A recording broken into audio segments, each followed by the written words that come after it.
Hi everyone, and welcome to our video on the introduction to graphing cosecant and secant. So when graphing cosecant or secant, it really just comes down to graphing the reciprocal right away. So on this number 1, what we're really going to graph is y equals sine of x. Okay, so let's graph that. This is just our basic sine function, so the amplitude is 1, the period is 2 pi, and we can make that sketch.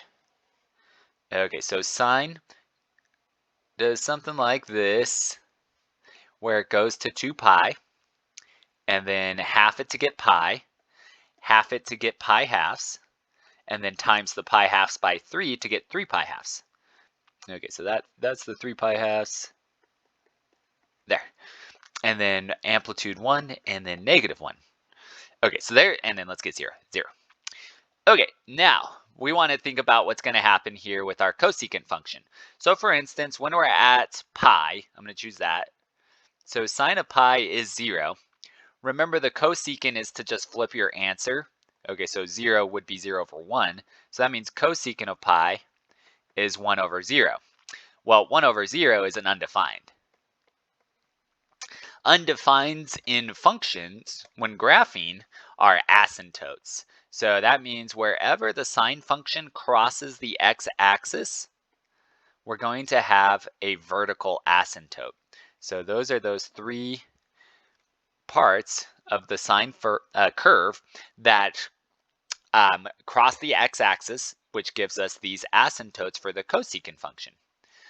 Okay, then let's also take a look. Okay, so I'm going to start doing it in black ink. So we're going to graph the cosecant curve in black. At pi halves, well, again, if I plugged it in, so this is just a little scratch work, sine of pi halves is 1. Well, the reciprocal of 1 is still 1. So that means that point is shared. And same with this one, sine of 3 pi halves is -1, but the reciprocal of -1 is still -1. Okay, so these peaks are shared points between the two curves. And then if we were to find some others, so for instance, let's just do one other side of scratch work. So if I did sine of pi 6, that's 1/2, which means the cosecant of pi 6 is 2. Okay, so you flip that answer. Okay, so here was where 1/2 was, and then 2 those up here. And then I could do that with this 1/2 also, where the sine was 1/2, I get this dot. And then we could do that with even more if we want, but we could also start to say, well, I know what those asymptotes do. They guide the behavior. So connecting these dots,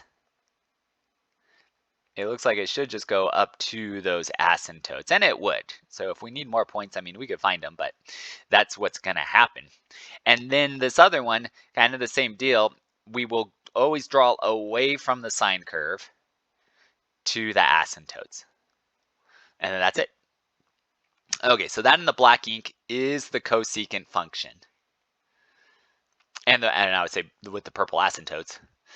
Okay, so that is graphing cosecant. Well, if we need to graph secant, we do the same thing. Okay, so almost the same thing. We do it with cosine of x instead.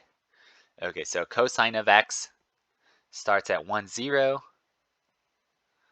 and does that shape, and then it peaks at 1 and -1, and then we have 2 pi, half it, pi, half it again, pi halves, times it by 3, 3 pi halves,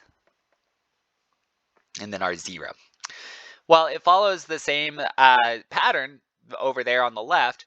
Wherever cosine of x is 0 would mean secant of x has an undefined. So wherever cosine of x goes through the x-axis, we're going to get asymptotes. And then wherever cosine of x has a peak, secant of x will have a shared point there. And then from that shared point, we'll draw away from the cosine curve to the asymptote. Okay, so there's that one. Here's this one. And then the last little branch. Okay, and each of these is still just one period, so we can copy and paste as needed to get more, but that is our curves. Okay, so that's our introduction. I'm going to pause it there. We'll do real other ones. We'll do these ones in the next video. So thanks for watching. I'll see you again next time.